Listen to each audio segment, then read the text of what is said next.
We are live. Welcome, everyone. So glad to have you with me this evening. Sysco Murdock will be here shortly.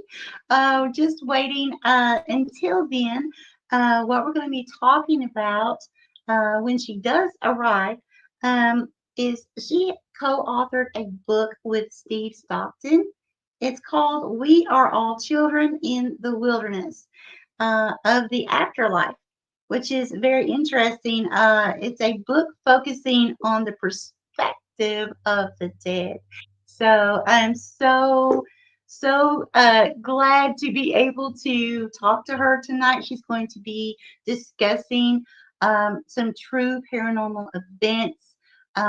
Some things were actual investigations, some were personal experiences. She is arriving now. I'm going to go ahead and bring her up. And those of you that have not met Cisco, she is a phenomenal person, and I cannot wait to bring her on. Here we go.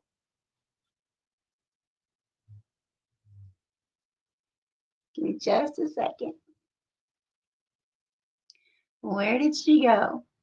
She is not here. She may be having trouble coming on.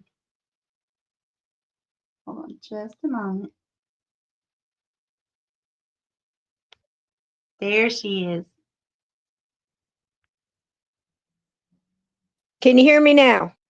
Oh, yes, yes, there Yes. you are. I had to go out a couple of times. I am so sorry. There is so much noise around my studio tonight that I had to come back here, but we can do it as long as you can hear me.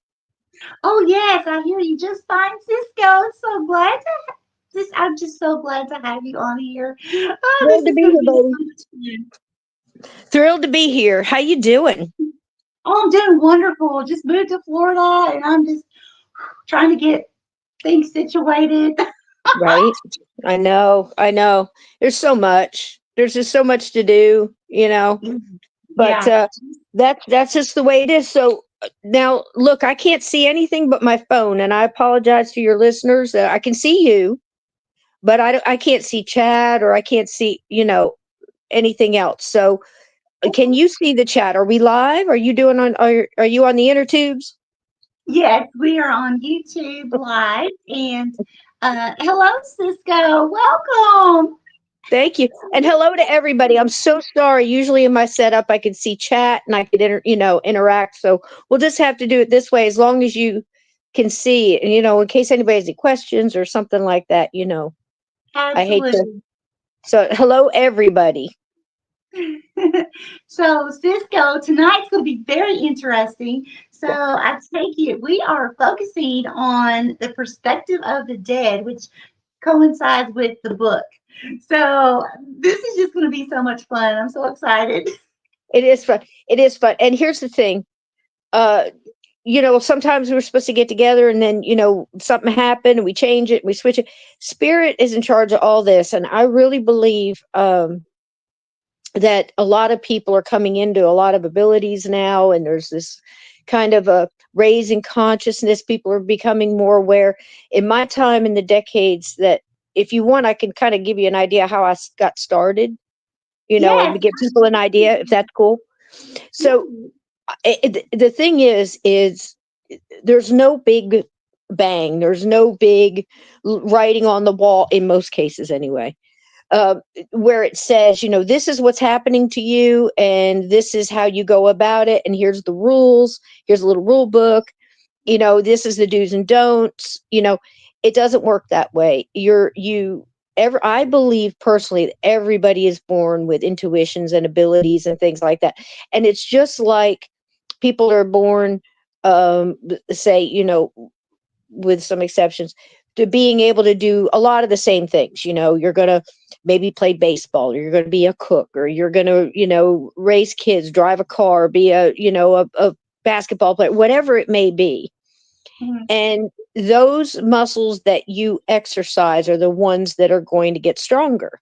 And I think a lot of us are talked out of exercising our abilities and our intuitions. And I think a lot of the things that were probably extremely inherent in us 100 years ago, even, Mhm. have been kind of taken there's so many things that have changed where we're not waking up in the morning and having to fight for your first meal or go get fresh water or Right. all of these things and work together as a tribe to try it for the best of the village and that kind of thing, even large families working together as a tribe, and now it's like people are kind of off and by themselves and they're not having to do those things, so they're, to survive has gotten a little bit easier. I mean, you're not having to go out and hunt 3 times a day to get a meal, that kind of thing. I mean, so we don't use those intuitions and listening and hunting and things that we would have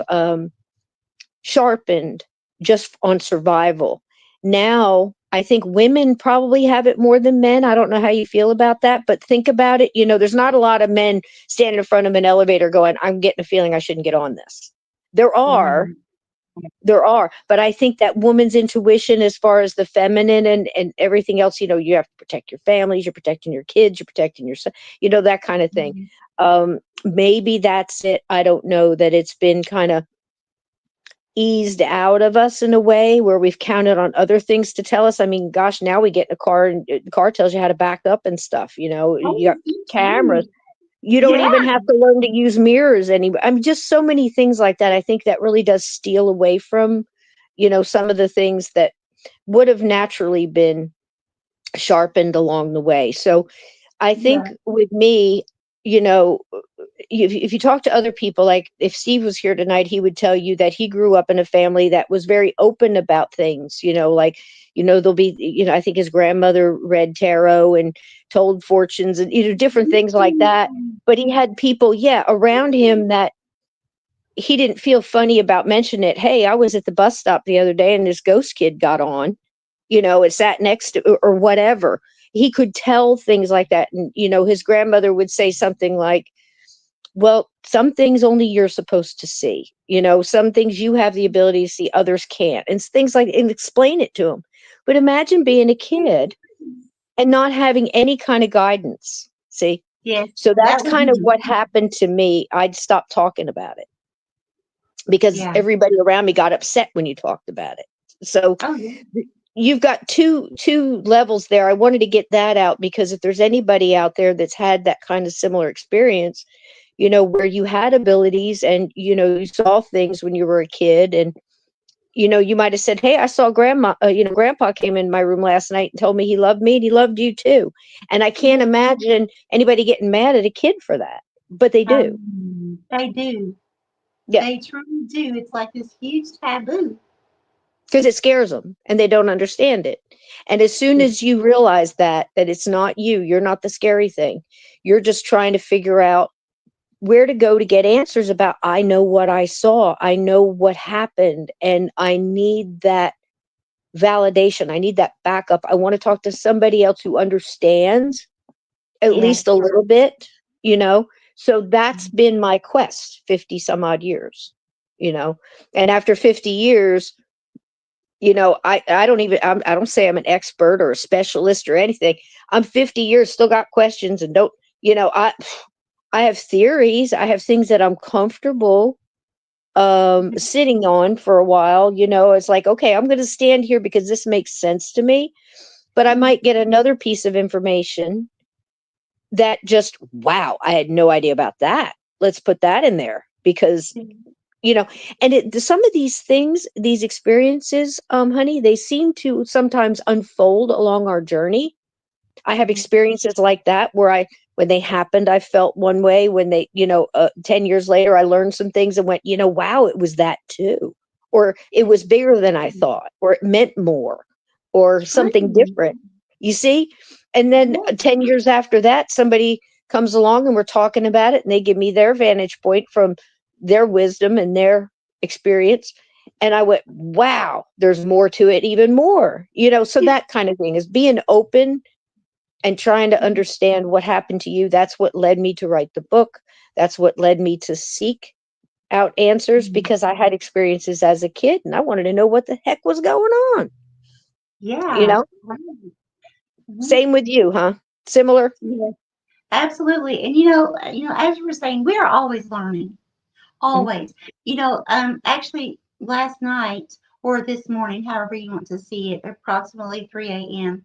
I was awakened by a spirit, and um, you know, normally people think the spirit world should be scaring humans, but actually, I scared a spirit, and I was kind of shocked. Um, a lot of times I hear spirits talking to each other. And sometimes, they'll be talking about me as myself. Um, but this morning, uh, I heard a male, he said, "How does she do this? How does she hear us?" But it was a tone that was like in shock, like, kind of like shocked but being a little scared. Right, right. I was like, Yeah, "Oh my goodness." yeah. And it's funny that when you say that, you said something the other night too, where you were hearing something. It reminds me of Peter Underwood, and I don't know if people are familiar with the name Peter Underwood, but Peter Underwood, for multiple decades, I want to say probably a good 40 years, maybe more.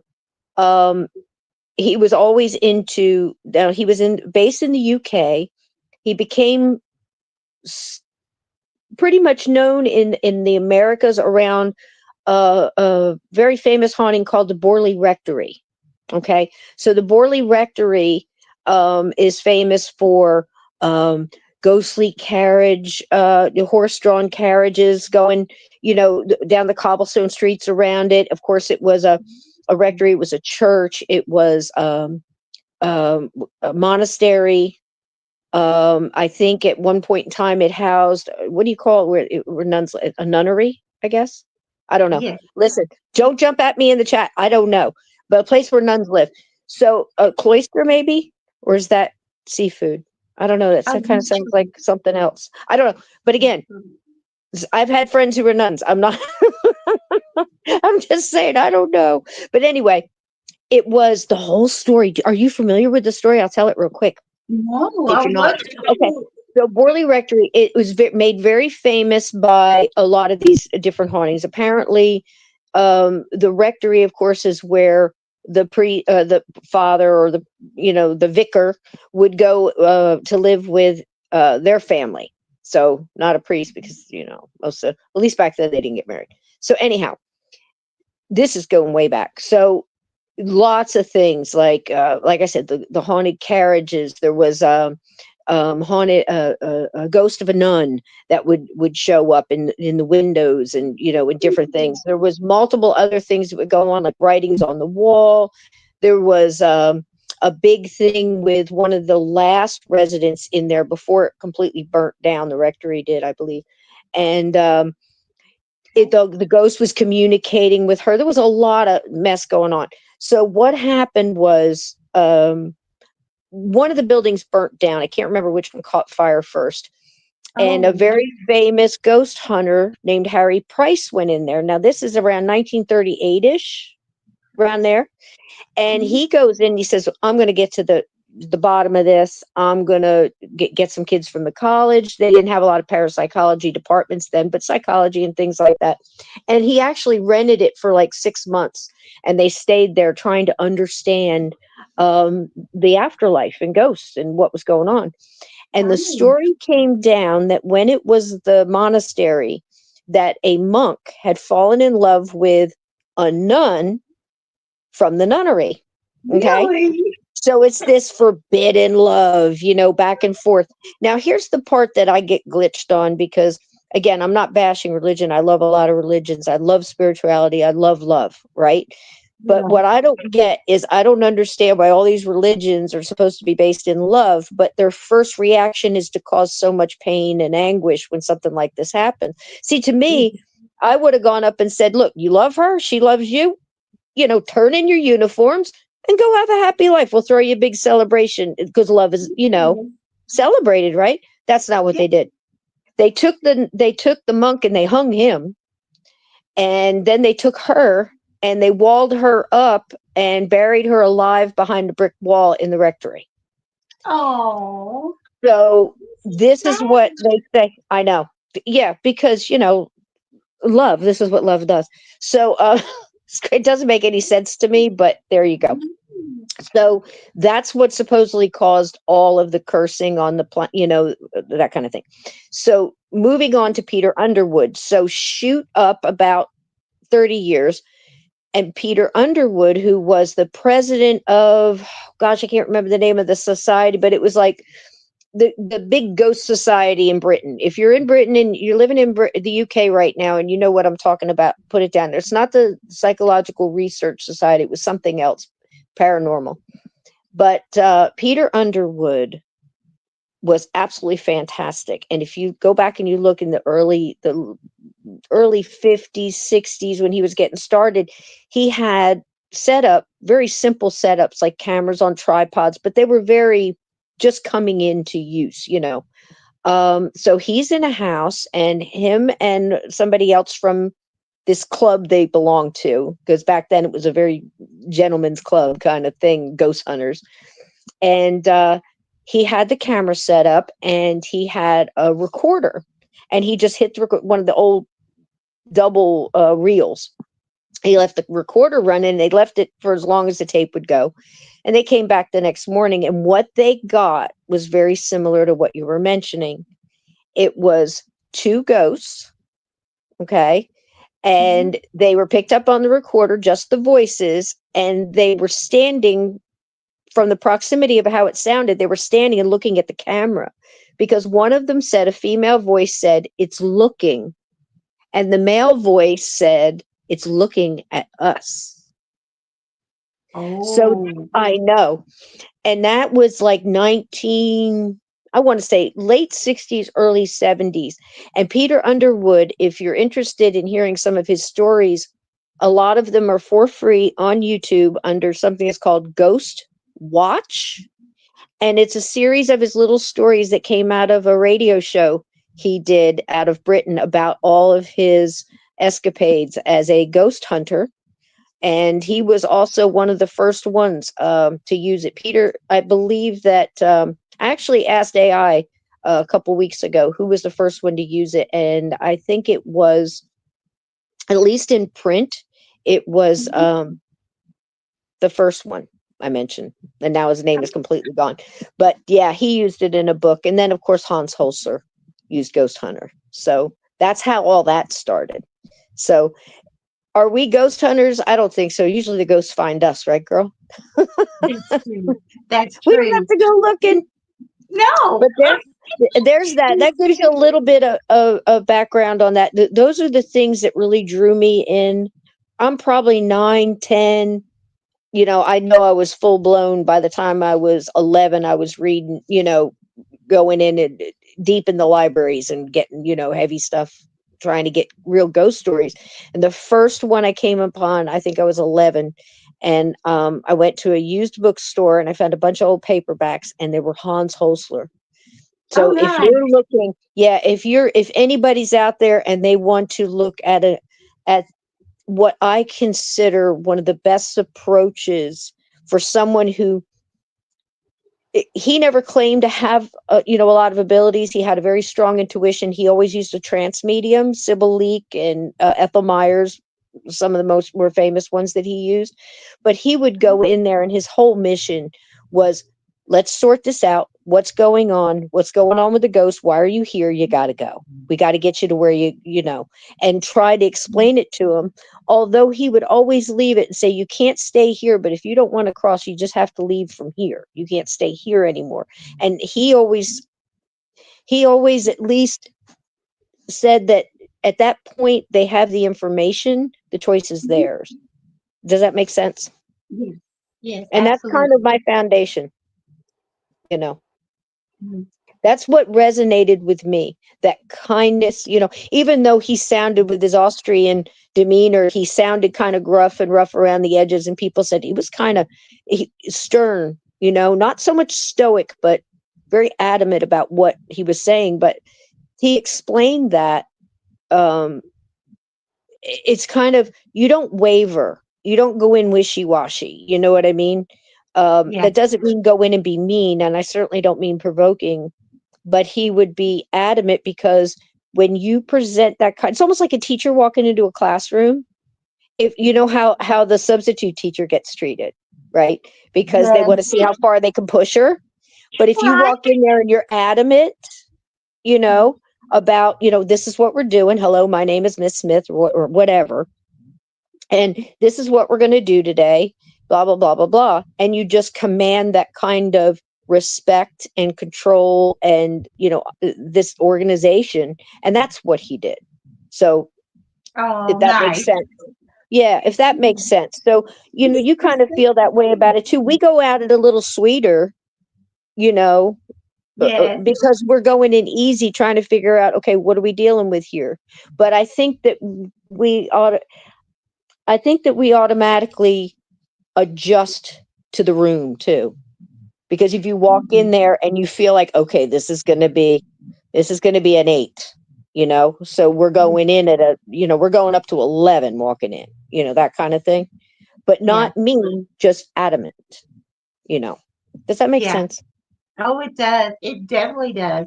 Respect is so important. Especially, it I feel like, because we as long as we have discernment of spirit, when we go into an investigation or, communicate however we're going about it, um, I feel like using our discernment, if we feel that it's not something negative, it's not someone or a presence that's demonic, negative, something like that, respect is definitely something that has to happen Mhm. because, I just, it hurts my heart. Like, my heart, I can feel it. It hurts. Like, I'm not talking physically, of course, but, it's just, there's something about, knowing that there's someone who's been forgotten, Mhm. uh, that really wants to tell their story or needs Mhm. to. Mhm. And sometimes, I've found that that's all that's stopping them from crossing Yeah. over and moving Yeah. on is just they just Absolutely. need to tell their story. Or, just like, my stepmother now, um, her son uh, had passed away. And he came to me when, let's see, it's been, I don't know, approximately a year ago now, when I was caring for my dad. And I explained to her, and he told me, he said, there's more. And I won't go into all the details, of course, out of respect for her. But he did tell me there's more. And so I told her, and she said, she said, we had thought that. Mhm. And I didn't know. I had Mhm. no idea. And a But lot of times they come not even just for them, not to cut you off, but for the living in a lot of mhm, ways. And then we're finding this out an awful lot, Michelle, coming back and forth, and these other spirits trying to help earthbound ghosts to assist the living so they can finish something off, so they can cross in a better vibration. Let's put it that way, a higher look at vibration. the perspective. I had not even thought about that. Mhm. That's what Dang, it is. that's amazing. There's a lot more. There's a lot more happening now, is what I mean. So in the past 10 years, a lot of us have felt that it's escalating on that. So it's almost like either we're paying more attention, something's changed, opened up, veil thinned, whatever, CERN, you know, throw all the theories out there. But for whatever reason, it's amped up. So it seems like a lot of crossed over spirit. So let me give you this. This is just like let me teach you how to speak Cisco. So what the reason I discern the difference between spirit and earthbound ghosts or anything like that is because you change. If you stay when you pass and you do not cross over, now there's an in between, that's your variable, but you've got that, where no, I'm not, I'm hanging out at the funeral. I can't believe that, Uncle Johnny, came smelling like beer or wore that stupid suit, all those things that you work through. Some people stay, for a little bit and see to go to their funeral and things like that. but others just stay wherever they were or attached to something that's familiar, a car, a, a place, a boat, whatever it may be. They stay because they have tethered to earthly material things, whether it be by choice. I'm not going because of this, and this. I'll list all the reasons. Fear is number one, and we just can't assume because sometimes they don't even know they're dead. So you've got all of this gray shades of gray in between the black and white. Then you've got the ones that have crossed over, and I call them spirit because they're lifted higher in the vibration. They've crossed over. They've done the few things to, they've healed a lot. They're learning. They're going through whatever it is they're going through. And sometimes though they got a little stronger, so they'll come back and help another one, get to the next step. And they must whisper in their ear or something and say, look, if you go work through some of this, get some of these heavy chains off, like Jacob Marley in Dickens' Christmas Carol, you know what I mean? All these chains I forged in life kind of thing. If you get rid of some of that, we can take you over. You'll be lighter. Let's think of it that way. So that's why I make the distinction, because it's two definitely different things. It's still a human spirit, soul, but it's going through changes. Does that make sense? That's a very beautiful way to look at that. Yes. It's a definite difference. And once we realize that, and we can kind of come to, and, you want ideas about that? Okay, here. When you see earthbound ghosts, human beings that for whatever reasons, the essence that's left behind that decided or stayed for whatever reason, they still have all their earthly burdens with them. If they had a broken leg, they have a broken leg. If they're in pain, they usually show up in pain. They're still agonizing through the things that they were going through when they passed. Some of them are even caught in what I call their death state. And that's probably the most erratic type because they're still going through whatever it was they went through. That it gets very glitchy. If the energy is very glitchy. And then you've got the ones who cross over. That same one would cross over and then come back in what I call a visitation goodbye or a visitation hello. And they appear smiling. They're talking to you without moving their mouth. They're all telepathic, right? And they're usually healed. They look good. They got their hair did. They look good. And their energy is bright. And they're like, wow, And they'll tell you things like, it's no big deal. Or don't worry, it's nothing, or the love continues. That's the number one message from those that have passed and come back is love is eternal and it never goes away. And that's your tether, that golden light to that other soul to soul is that love light. And it creates like a path through the wilderness where you guys can keep connecting back and forth. I think that's amazing. And that's for pets, that's for animals, that's for all of it. Anybody that tells you that an animal doesn't have a soul, let me tell you something. That's one of my biggest pet peeves because they do. They do. Right, they do. And Sysco, I would like to focus just a moment on when you were speaking about when people cross over, sometimes they stay in that state. So I would love to hear your perspective about those who have some type of dementia and they pass. Okay. I think that's taken over. I think that look, I don't think we are born alone. I think it's almost like all our spirit guides and our ascended beings and maybe even our higher self. I mean, all that's wide open to me. I don't know. I mean, who can tell how big a soul can be? How far can you stretch? Because I've heard everything from fractured souls to split souls to twin souls. I mean, look, I don't know. So let's just paint that one. I don't know. And it's possible. So when you cross over, I think it's like, well, let's go back to the birth. If you've ever been in one of those water slides where you have to climb up a real long high ladder and they put you in like a little tube and a chute And you come down Mhm. and all of a sudden you splash into the water and you're like, whoa, what a ride. That's us being born. I think our ascended beings and all our people and our elders and, our guides, your angels, whatever you want to call all these different ascended beings are up there and go, have a good trip. And we're like, yeehaw. And then we come in.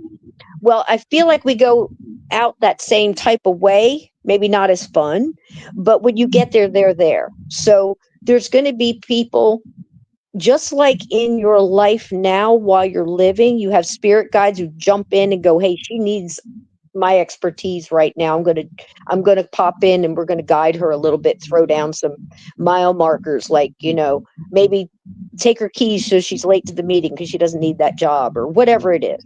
You know, Yes, you're going to yes. have that on the other side too. They're going to come through and help you work through your pains, your surprise of being there again. And I think that's when you start very slowly getting your memory back.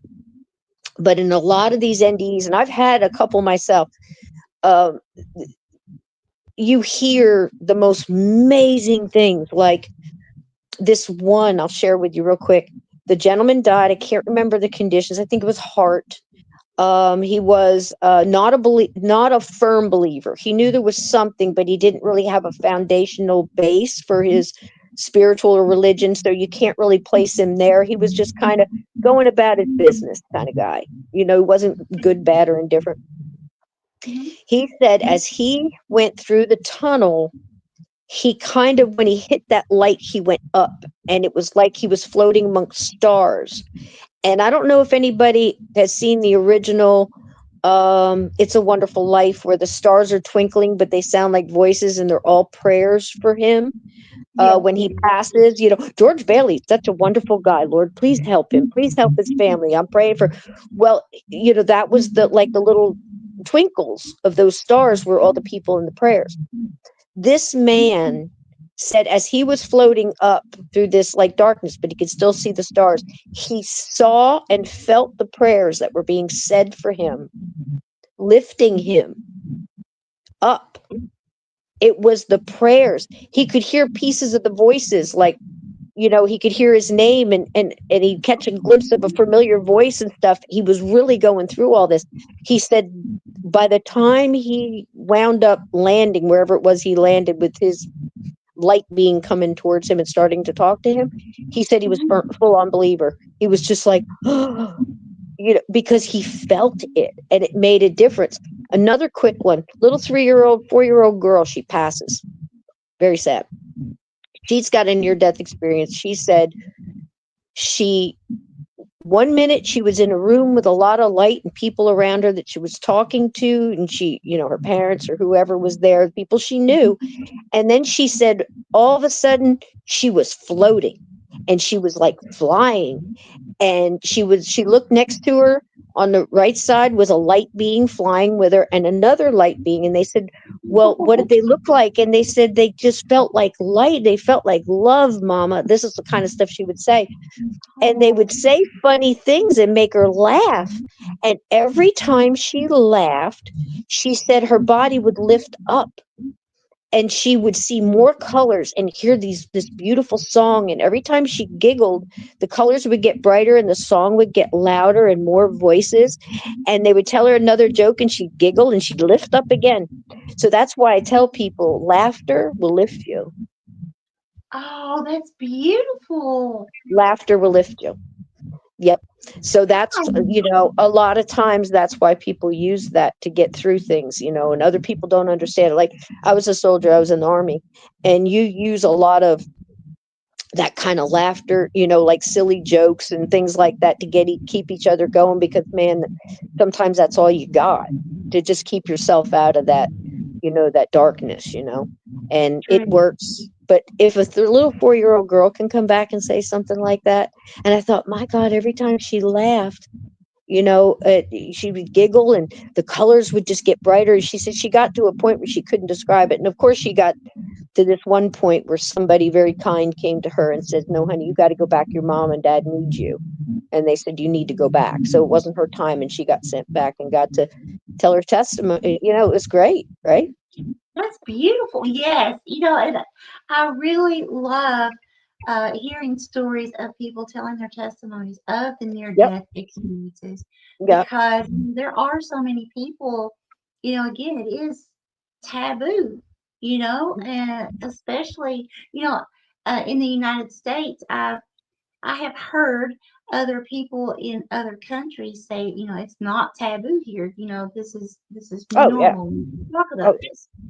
yeah. Just with UFOs and everything else, UAPs.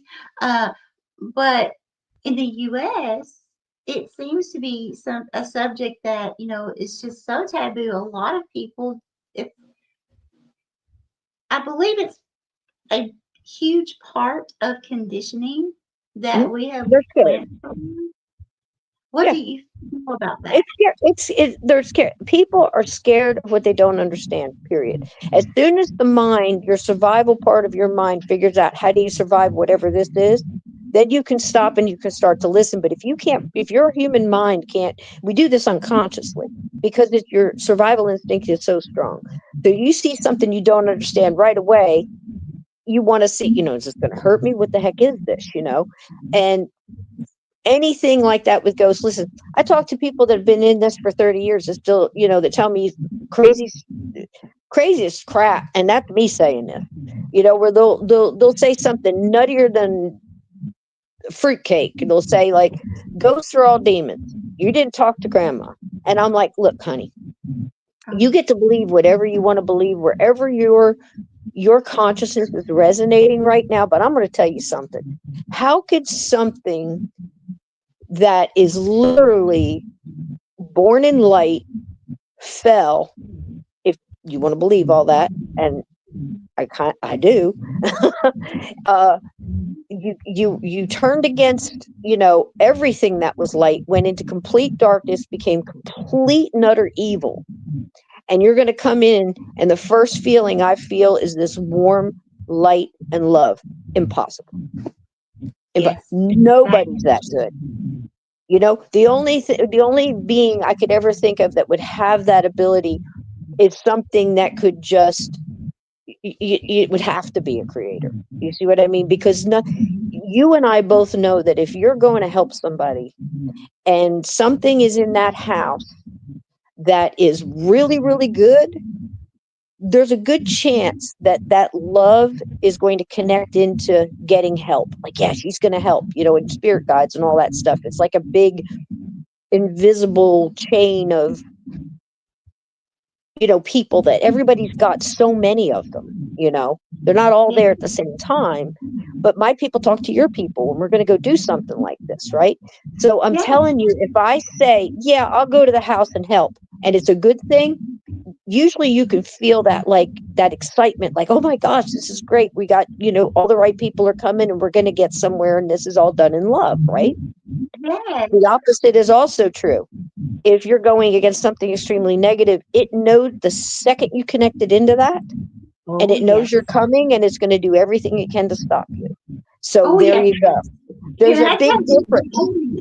oh my I goodness. don't think either one can pretend to be the other one. And they say, well, how can you tell? Honey, I got filters. You have filters.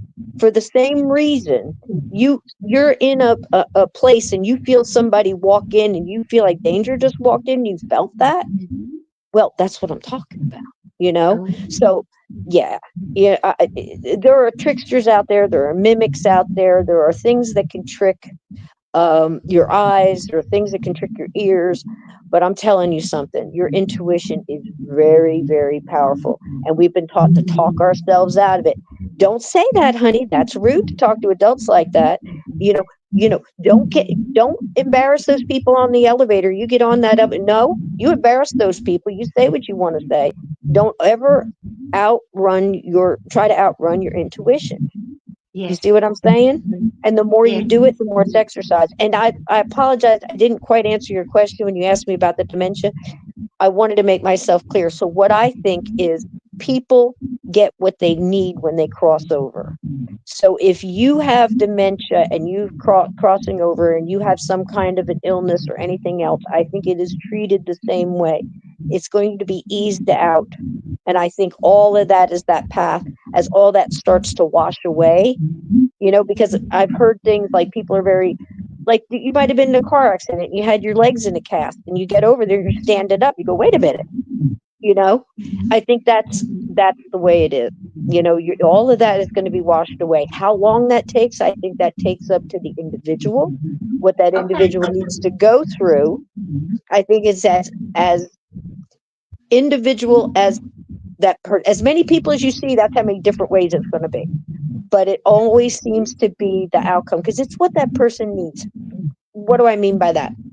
Had a communication with a ghost that crossed over, and the first thing that he saw was this lovely um, older female. He didn't know her, he didn't recognize her from life, but he felt a familiarity to her. Turned out to be his great grandmother. He just never met her. And when he got over there, everything was like a little country cottage village kind of thing, like an English countryside with the rolling hills and the dirt path. And he's just walking down this path, and he just kind of automatically just walked up to the woman, and she was just, hey Barney, how you doing? How you been? He's like, I'm good. I think I'm dead. What's going on? That kind of thing. They're just having a conversation. She goes, come in for a cup of tea and sit a minute. And he goes into this little cottage, and he describes the cottage, and he describes her, and they're sitting there, and he's like, I drank the tea. It was good tea, and he's like just amazed at what's going on. And it turned out that after she talked to him for a little while, he said, well, why do I feel like I know you? And he found out that it was his great grandmother he had never met. And he says, I've been watching you. I'm so proud of you and the life you lived. And it's just this is my little cabin. And she's just going on and telling the stuff. Well, it turned out that what really got him going was he said, well, why, if I'm here, then where's the rest of my, the family? And he's naming off people. And he said, oh, they're here. They'll be around later. You need a little time to acclimate a little bit. We didn't want to hit you with everything at first. This is the kind of thing that happens. And then you'll get somebody who just jumped right in and then just, bam, got a totally different thing, where the bunch of people greeting them all at once. I think it depends on what your soul can handle at the time. I think that whoever's over there is a lot smarter than we are. You know what I mean? I agree. Because, you know, I know many that I have, grown up around, been around, in different areas of the U.S. You know, some of them believe it's kind of like, when someone passes, that boom, all of a sudden they're in heaven, right?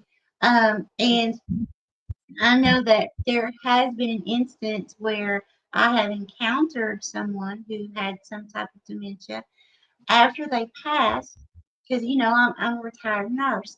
Mhm. That person came home with me, and Okay. well, and was still in that state.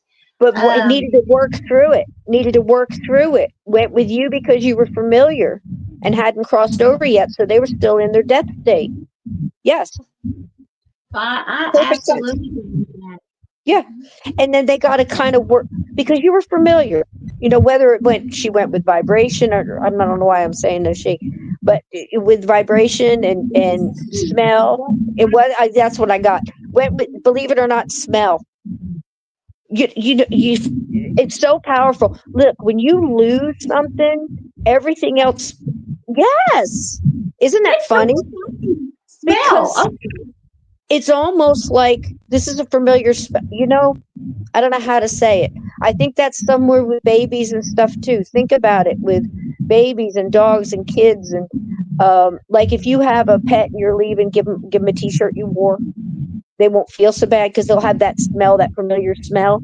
I think our senses are so strong. They really are, and they mean a lot. But you eventually got her on her way, didn't you? Yes, I did. Yeah. Yep, that's what I got too. So, yeah, I mean, it's so wild. Lynn has the same thing because she was end of life care and same type of stuff. She's seen some amazing things, you know. some of this, all I can do is I can only tell you the experiences I've had and experiences that I've been involved with, cases that I can talk about. But it's mostly sharing other people's too, because here's the thing. I've only had so many experiences of my own, growing up and stuff like that. Oddly enough, I look back and it seems to be quite a bit. But it's odd to look at your life that way. You look back, it was just your life. It's like, I can't tell you the first experience I had, because how do I know? I was a kid. Right. And I mean, I was a toddler. So I can tell you, I saw my grandfather, I saw this one, but even as a baby, I don't know if they're living or dead. You see what I'm saying? Exactly. If you So, look, just like I say, since age 3, because age yeah, 3 is as far back as I can remember in, yeah. increments. Who knows, really? Who knows? Because, they can tell you were standing up talking jibber jabbering with somebody in the corner, again, in my situation, I had, well, it was kind of like the Brady Bunch, because his and hers. So my dad had some, my mom had some, they got married and had me. So there was like 8 of us in the house at one time, all of them teenagers, but me. I'm the baby. So all of these people are going about their business in a big old 200-year-old haunted farmhouse, and nobody is allowed to talk about it. You see what I mean? And it was haunted many different places on that ground. It was haunted. I did not want to go in the barn. I can remember at 4 standing. I had a little green pedal car. This is a farm in Jackson, New Jersey, in the early 60s, just to give you some framework. And I had a little green pedal car, and what those were just a little metal car you got and you pedaled it and you steer and go around. Love that thing. It was always supposed to go back in the garage. Actually, the garage was a barn. So I remember putting it in front of the barn door, and I would rather my dad yell at me for not putting it away than to go into that daggum barn. I can remember making the choice. And my dad was 6 foot, like 8 something. I mean, he was almost 7 foot tall. He was a tall man, looked like Robert Mitchum. And he could be mean, I mean, especially if he was drinking. So it was really scary to a little kid. So what was ever in that dang barn was a lot scarier than my dad. That's saying something. Yes. So Oh, the basement was another one, and it was a big farm basement. We used to go down there. My dad and mom made peach brandy, or made like some of their own wines and stuff. And you have a bunch of kids, so everybody's peeling peaches. And I can remember being in that thing. Man, that place is rough. And my sister would say the same thing, but my dad would say, shut up, and we don't talk about that nonsense. So the things that happen in that house, I wrote about some of them in the book, but I didn't even get answers to some of that stuff for 25 years, because my mom left my dad and the family all split up and everybody went in different directions out of that house. And I think that house is part of it. And I also think my dad's demeanor coming into that house as a World War II vet, yeah. great soldier. He came by it honest in trouble. You know what I'm saying? They didn't understand back then. If I had been mean now, I could probably help them right now, but I was a kid. And nobody understood it. Everybody was just like, just stop drinking and be a decent person. Sometimes people can't do that on command. But he was a mean son of a bitch. So, and with all that teenage, you got 2 males and the rest all females, and everybody's a teenager. Can you imagine the energy shooting around that house? And then here he comes with his really bombastic personality, and his tendency to start drinking early and get really crazy by noon, and by midnight, boy, tell you what, fireworks. And then I think Steve was the one who told me years ago. He said, did you ever consider that when your dad walked in the house, his energy woke up the house and they were both playing off each other? And I'm like, absolutely. But that place was mostly haunted by whatever the other stuff was. My favorite was the Revolutionary War soldier ghost that I saw. And he was my first one. If you want to hear, I'll tell you my first valid ghost experience when I was 3. You want to hear it? It's in the book. And before I keep saying it's in the book, look, guys, I'm not trying, but I'm going to tell you this story, the whole one. There's the book. That's me. But that's it. And in here, this chapter is called, I think it's the farmhouse, the old farmhouse, and the flying head and the ghost with the red ribbon. Yeah, my first ghost experience, somebody flung a head at me. How about that? So I'm in they must have put me down for a nap because it's afternoon. And my mom had this white chenille bedspread, the kind that if you fell asleep, you got all little pock marks on your face. So all my people that can remember that's how far we're going back. The whole house was done in like colonial farm, so. I'm laying in the bed and I start to hear this crackling noise, like pop and crackle. Like if you took a water bottle and squeezed it, made a lot of noise. That's kind of that's the closest sound I've ever heard that's close to it. So I hear this crackle and it woke me up. And I remember sitting up and doing this because, the pock marks on your face from the chenille making a prints in your face, right? Yeah. I remember doing that and turning my head and looking. And my mom and dad had this big walk-in closet. And because it was colonial, revolutionary, whatever, it was shutters. So shuttered doors, and I had slats in it. And I looked towards the thing, and I can remember having the thought that I could hear like hangers clinging, closet sounds. And I thought my sisters were in there going through my mom's clothes, which she hated. Think a bunch of teenage girls going through your clothes. And I'm like, ooh, somebody's going to get mad. Somebody's in trouble. That's the first thought I had. Somebody's in trouble and or going to be in trouble. And I looked toward the closet and the closet doors are shut and my sisters aren't there. And I'm like, what the heck is going on? I hear a sound or somebody in there. And I thought the dog got in there. And I thought, oh my gosh, I got to get Sheba out, So I got ready to get up. And all of a sudden I see this light. And the light started like under like the bottom of the closet doors and kind of moved up. And as it's moving up, it's pushing out the slats because the light's coming out the slats of the doors. I'm like, what the heck's going on now? Now I'm like, flashlights? I'm a little kid. What am I, I'm processing. So I'm looking at it, and all of a sudden, and it happened so fast, this light just pushed out of the closet doors, came through, come right at me across the room. And as it's coming out, it's getting bigger. So the light is getting thicker, and within the light, there seems to be some kind of a form forming, almost like the particles came together and starts creating a form. And the form is a head. And it's this man. And I remember looking at it and thinking he was like my brother's, I don't know why this crossed my mind, but again, I was a kid and I thought he was my brother's friend because my brother was the only guy that I ever saw men this age around. If that makes any kind of sense, little kid sense. Yeah. And I'm thinking, it doesn't have a body. And that part scared me. And it's coming at me. Now his face, he came right at me. And I remember when his face first came clear, his eyes were closed. And as soon as I realized his eyes were closed, they opened. And when they opened, red light came out. It wasn't his eyes were red. There was a red energy coming from his eyes. Okay. It wasn't anything gross. There wasn't anything like blood and stuff hanging off it. It just stopped. The head just stopped at the neck. And he had a brown ponytail. And when he came at me, he was getting so close. And now his eyes open. I see this red light. And as soon as I thought, oh my God, red light, I'm starting to go like this. And right above me, he opens his mouth like he's going to scream. And I heard a scream, but it wasn't him, it was me. And I threw myself back this way because I didn't know where else to go. So I threw myself back on the bed. And he went right over me and right into the wall and disappeared in my mother's fleur-de-lis wallpaper.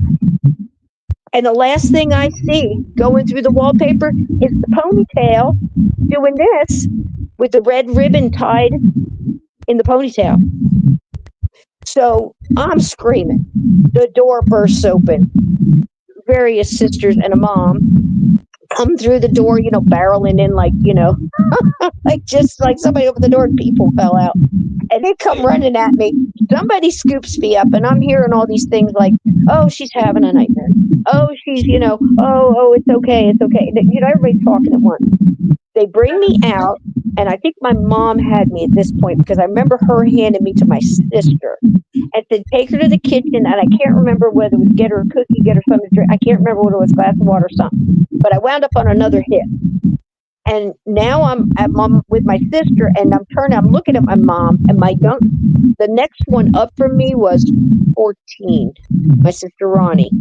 And she was sitting behind my mom, and I'm saying, red eyes, red ribbon, red eyes, red ribbon, red eyes, red ribbon, red. That's all I could put together. I was scared to death, and I just kept whispering it because the two things matched in my little kid mind, red eyes, red ribbon, red eyes, and that's why they were like trying to get rid of me, take me to the kitchen, give me a cookie, and calm me down, apparently.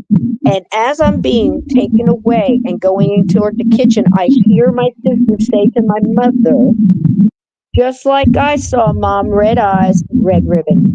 Bam.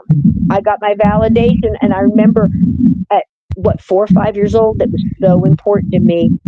She saw it too. I remember Yes. going, you know how like when you're a kid, you cry and go, like that? I remember going, because I heard her say it. But man, I hung on to that because that's the only time you get to talk about that stuff.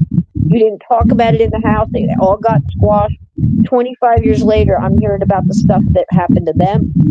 They could talk about some didn't want to, but and all the different times they saw him and other things that happened, and that one kind of continues on. But man, I'll tell you what, that was my first one, and I'm going to be honest with you. I looked at it over time, and at one point in time, it hit me. I said, "Man, when we left, it wasn't very long after that my mom and dad got a divorce because nobody could take it anymore. I mean, there was all kind of violence and physical abuse and things like that on top of a severe haunting. So I mean, people couldn't take it, right? So, and it does. It breaks up families. Sometimes it means to. So anyhow, we all went our all separate ways and everything, but man, I look back at that now, and I say, I think that's where I got my start because I always felt so bad for that soldier. Other people were really, really scared of him, but I'd see him sometimes and he wouldn't have the red eyes. He'd be more sad. I think when I saw him, he was really angry and needed the attention. I wouldn't help.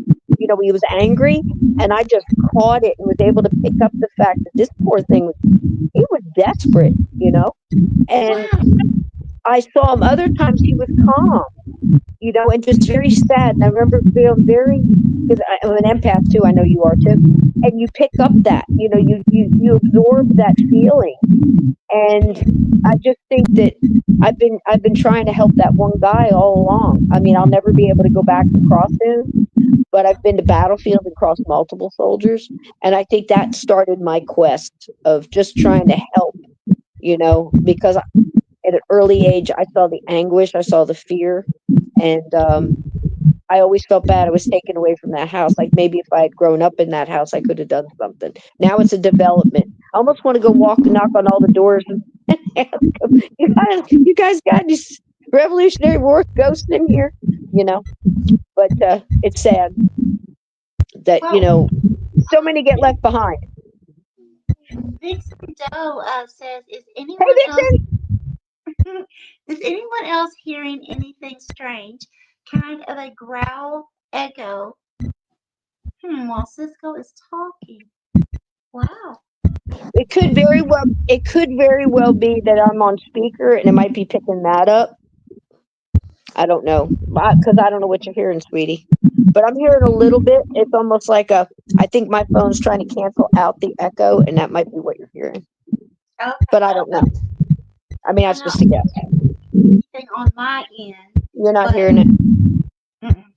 Well, Vixen, throw prayer on that, honey, and just rebuke it for me, honey. Thank you. Yeah. Since you're hearing it, you got to be the power behind that, okay? And I agree with you. Vixen got it. Just for precautionary measures. But yeah, if you want to read more about that story, I'm not trying to hold back a story or anything, but the reason I say that is if you're interested in that, if anybody in the chat, if my people are in there, hello everybody, gatekeepers, I love you all. You know I do. Bacon, bacon, bacon. So they'll tell you that what I tried to do was be very explicit about what was going on at the time, because that has an effect. What I saw, what I felt, what I heard, maybe what was going on in my life or whatever it may have been. Because here's the thing, how are you going to look at somebody else's experience trying to validate yours if I'm making up stuff along the way, or I leave something out, or so it's really hard for us, especially to go back and difficult experiences or whatever it may be, but we try very hard to get all the words just right so you can go through and go, I heard a crackle like that too. When I saw the light, it did that as well. That's what I felt. Because it's important to have that validation, because in the wee hours we go, am I crazy? You see what I'm saying? Because the whole world's telling you you are. I'm Right. telling you you're not, you know so It's it's like myself, as a child, when I was very, very small, it would be the same as most children in the U.S. here. They would look under the bed, nothing's there, and it got so terrifying and tormenting for myself that I mean, I literally, my parents got, I had about, I would say, between 25 and 30 stuffed animals that they would line around me every night. Plus, I had a dog in the room, just so that I could try to feel safe, and I still didn't because I could feel, and I would oh, cover my head all the way and only leave, a portion of my nose sticking out so I could get some fresh air, trying to stay hidden, but I could still feel and hear, negative entities like standing over me. And, I would scream and scream. And, it finally got to the point where they understood something was happening, because both of them did have abilities. However, the belief system, it they did not believe so. The same as we do, that there are other things and realms out there. Um, but it sure can is. be absolutely terrifying if you don't have someone, to mentor you that really understands, like we're talking about here. That's why I wrote the book, man. Again, Steve was the one who pushed me to do it, and said, Cisco, you got to tell it because you're going to tell it different. Listen, there's things in this book. I had this book edited 4 times, and I had to go back and get to start the thing. And then we loaded it up. Steve loaded one of the wrong. It's been crazy. This book has been through so much stuff. So here's the deal. It's not perfect, but the stories are good. The stories happened, and it's going to take you through. You might not resonate with all the stories. It might tell you something you never heard before. It might be something, you just doing it for the ghost stories because they're in there. But the purpose for the book was I would write a chapter and then I'd send the chapter to Steve. Steve would write whatever was on the top of his mind after he read that chapter, because that's how we have a talk. And it might spark an idea for him, or his consciousness might have, some important piece of information that I was missing, or just a different idea or whatever. And I said, I don't care if it reminds you of a funny joke or whatever. You write whatever you're inspired to write. And then at the end, I won't even read it. We'll put it all together. And then I'll go through and read it. We'll make the book. We won't change a thing because I want it natural. And that's what we did. So it's fun. You've got both of us in there, and he's like color commentary throughout. But I think the important part about it is that's the person I'm trying to get to. That kid who feels like they don't have any power against things. You do. You hold all the power within yourself. In fact, if you've got a child, grandchild, or whatever it may be that you love that may be going through any kind of fear, first of all, number one, listen to everything they say. Don't jump in and say, well, that's not possible. Don't say things like that. Just listen to what they say, because if you cut them off, they'll hold something in, and that will fester.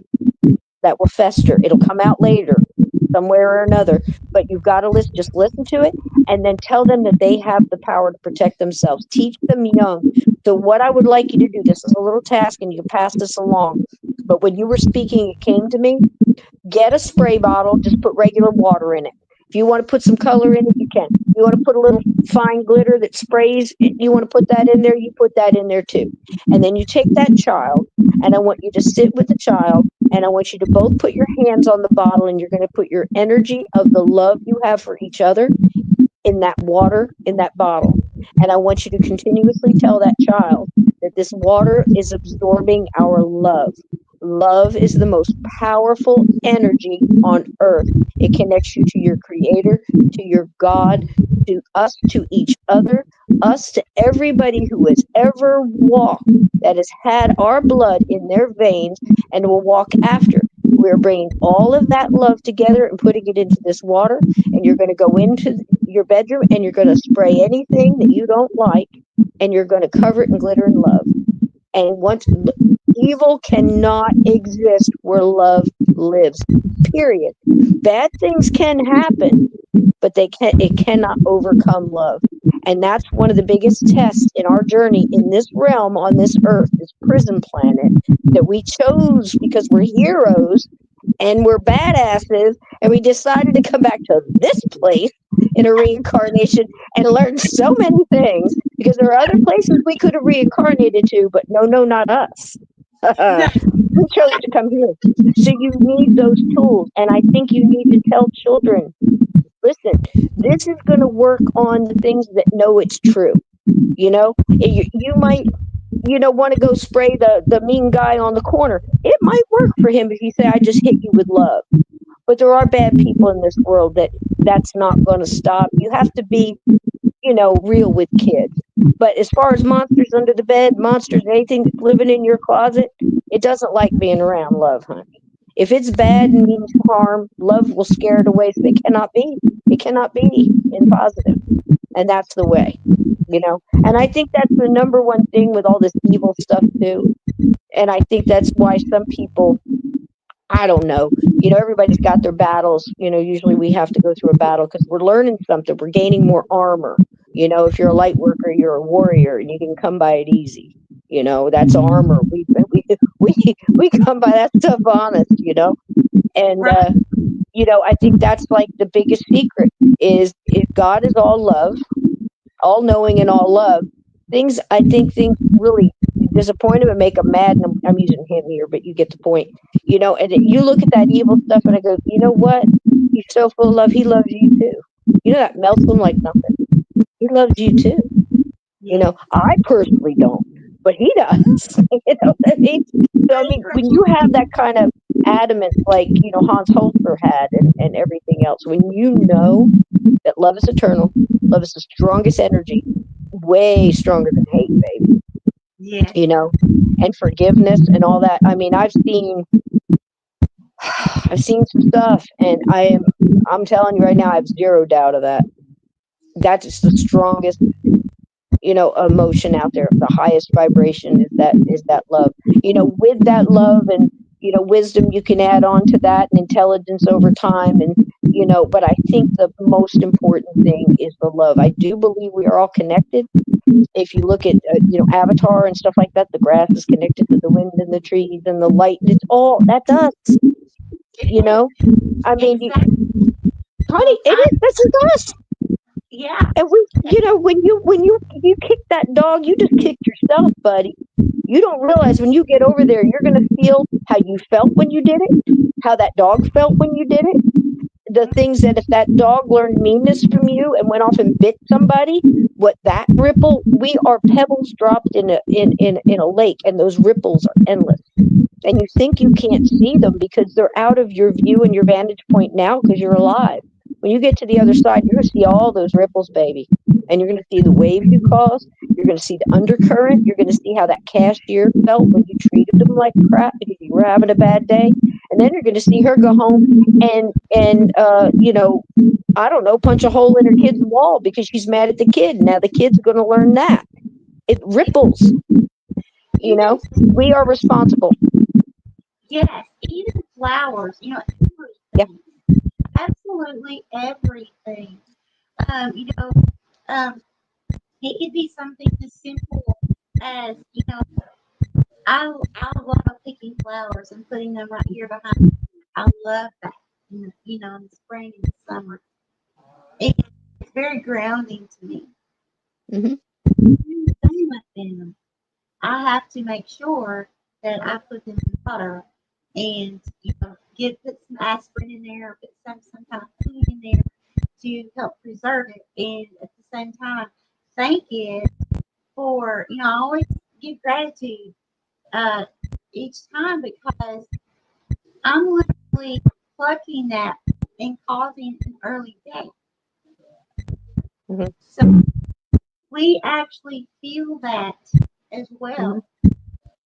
Hmm. So like everything, we are connected to everything. Yeah. I mean, and look at all the experiments with the cutting grass and grass screens, you know, and you all the listen. I'm a floral designer. I go through all the time, and I'll look at walk in and see the flowers in a bucket, and I'll go come in. I talk to flowers all the time. I'll go, look at you, pretty girl, ain't you so? It's like things like this. I just talk to flowers all the time. I think that's what we're supposed to be. Look, I'm Yeah, I wasn't raised Native American. I'm Native American. I got pieces here and there, and I've always been very drawn to it. It seems like a very natural way of life because that's what being Native American. It's more than blood. It's a way of life. It's a way of thinking. It's a way of no waste. Living within your means, working hard, respecting each other. I mean, there's so many things. And every time I say something like that, somebody will pop up in the comments like later on in the video or something and go, "We're Navajo. We don't believe like that." I'm not saying all. I'm saying how I was raised because right. it's a way of life. It's a way of respecting things, but and never taking more than you can use, not wasting. This whole thing with this materialistic, me give me more, and two people living in an 8-bedroom house on 20. What is this about? You don't even know who's home. We used to. People used to live. Now I'm not saying we need to go back into these one-room cabins again, but think about this. People helped each other. Grandma was there snapping beans at the table when Johnny came home with a report card. She could put in on it, or say how proud she was, or encourage the kid, or answer questions about. We just take all our people and separate them and scatter them all over the place, and I think that's where we started going wrong. We're not meant to just be out there lone wolfing. You know what I mean? And that's why we're so out of sort. Yeah, It's almost like they're trying to separate individually, every man for himself. yeah. And it's not supposed to be that way. Because when I was caring for my dad with my stepmother and I, she's elderly. She did the same. Well, I'm a disabled nurse, so and I'm not allowed. I'm not supposed to be lifting at all. But I had no other choice, right, at the time. And there was absolutely, I'm an only child, so there's absolutely no other help, for anyone. Well, my dad was the nicest, so we may have had other help otherwise, but yeah, there was none. And it got to the point where my brother and I mean, we were just so physically, like we could not lift again. Could not, and no help. So I totally agree. And then we had no choice but to put him in a nursing home. That wasn't what he wanted. He wanted to pass away at home. Mhm. And it's just like you're saying, if things were how they used to be, where you had many within a Mhm. household, and Mhm. you had parents there helping to raise the kids, everybody there helping Yes. one, that would be a really different situation. Honey, I see people all the time in the chats and stuff that I'm involved in, and and things like that. I was looking to something today where the guy was talking about how he's by himself. There was 5 people that were all single due to their spouse had passed, or they were all getting up there. They're all in, like, say, right before or right around retirement age, right? And they were all talking about, hey, I lost my job and I can't find one, and I'm going through my retirement. I'm getting a little scared here. And he says, I don't know how long I'm going to be able to maintain this house. And the other guy comes in from, I don't know where, they could be anywhere in the world, you know. The other guy comes in, same thing, man, I was right there too. I'm having a hard time. And then this lady comes in, she's, no, I'm having a hard time. Whatever happened to everybody getting together? And like, how about we take one house, everybody pays, you know what I mean, to try to get together and help each other out, you know, like a community house, or, you know, a couple people moving in together, help each other. You know, of course, you got to be careful because psychopaths, crazy people.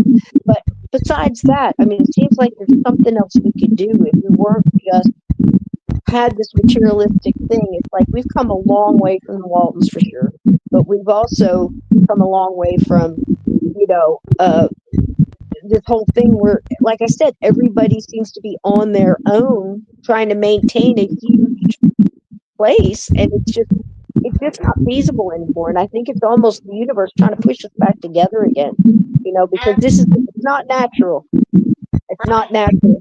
You don't have a lot of lone wolves running around, you know, in history. I mean, you had you had your people that always wanted to be all by themselves in the wild and here and there, but I get it.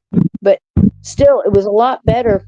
I think when my grandmother and grandfather got married, next door, they bought a house that was next door to her parents, and across the street was her aunt and uncle, and down the street was her sister. I mean, everybody tried to stay together in one little spot, even in the 50s. You know, I can imagine what it must have been like to, you know, that old thing about I'm going to go across the street, borrow a cup of sugar. You know, who does that anymore? Can you imagine knocking on your neighbor's door right now and saying, "Could I borrow a cup of sugar?" It just seems so weird. How did we get there? Yes, absolutely. You know, it doesn't make sense. Go ahead. Okay, so Vixen Doe. No, I have not. Um, I will check as soon as we're done, though. I have been in the process of moving. I just moved to Florida a few days. Have I been here? No, I haven't been here a week. A few days actually. I believe. Yeah, I think I've been here 3 days. Um, 3 full days. I'm not even sure. Everything's went so. It's been Crazy. but it's been beautiful. So, and it was definitely uh, something that happened. You know, spiritually led, beautiful. Uh, it's like when you're overwhelmed. No, I have not checked my emails. Actually, right now, honestly, YouTube is even hard for me to answer any comments back right now. Cisco can tell you we actually had a live scheduled last night between us, and Steve Stockton was going to be on the show as well. I kid you not. Well, it didn't just slip my mind. I kept looking at. Oh my gosh! It just reminds me. I have to tell you all a crazy story. But I kept looking at my schedule calendar because I keep a paper calendar. I'm old school. I write it all out, right?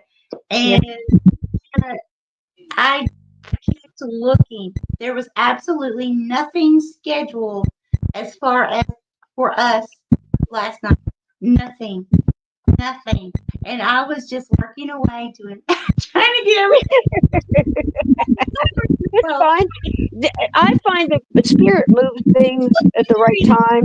You know, it just does. It just happens. It just for a reason. You know what I mean? It's just the Right. way it is. You Well, know, but that's the main thing too, is to understand that kind of stuff happens. You know, where like maybe you can't find your keys, and you're going to be late for work, and you're in a panic, but you found out you missed an accident. It might have been you. You know, if we look at things like that, I think it brightens things up a little bit. It makes life a little bit more easy. I'm telling you, when I heard about the soul groups, it made so many pieces fell into place for me that had been empty. like gaps in a theory. And when I heard about soul groups going on the other side, and it's like, you go to this familiar group of souls and they all decide, okay, well, we're going to reincarnate now. I'm going to go in first and I'm going to do this. And then, you're going to come in, and you're going to do this.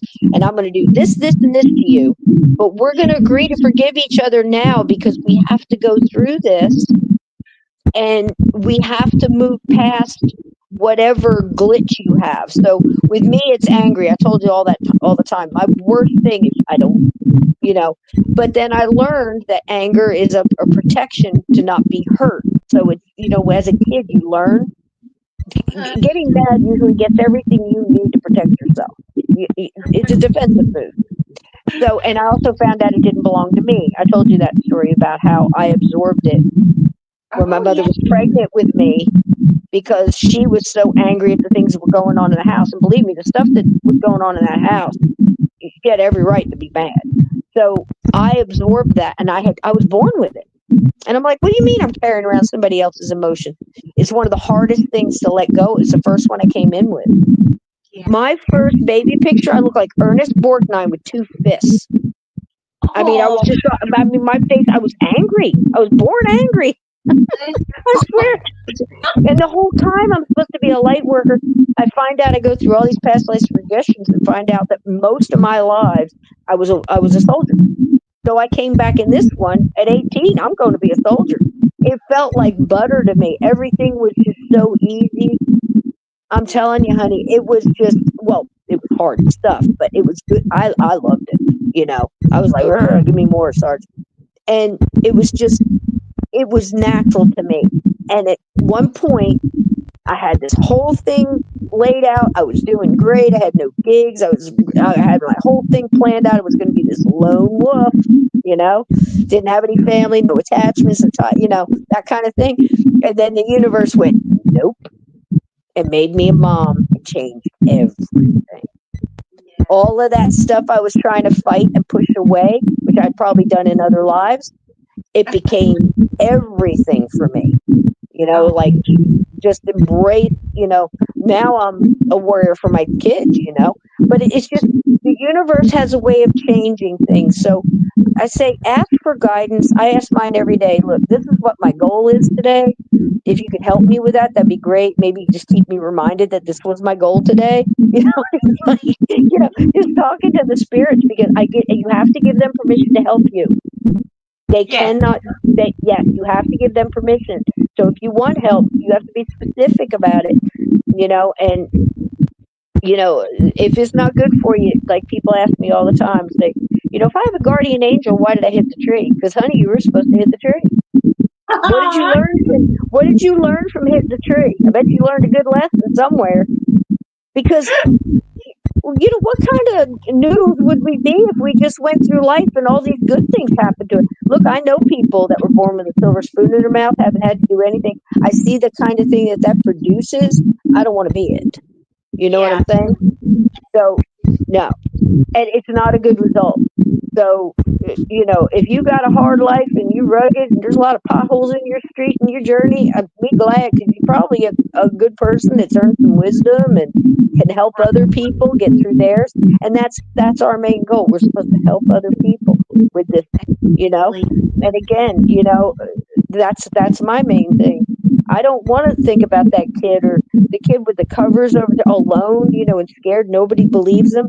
Because here's the thing. This is one of the saddest realities in the supernatural paranormal, and I can't explain it, and I hate having to say it, but people need to know. Yes, bad things will definitely layer up on you. And what do I mean by that? Can you imagine a world where a child is abused, and then after the abuse, it usually draws in negative entities? If you realize that, of course they would be there. Of course they would be there. What you need to do is you take it off the kid and put it on the act and say, this is a negative act. Negative acts draw negative entity. So what do? What would your answer be? Try to take it's difficult. But if you can take that negative act and turn it into a love, not Yes. that act, but take it, okay, if I take a negative and turn it into a positive, I just broke that hole.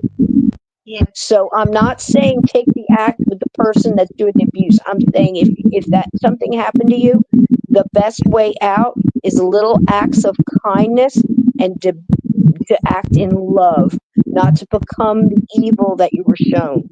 Go the opposite way. Help others with that and turn it into a positive. Does Yes. that make sense?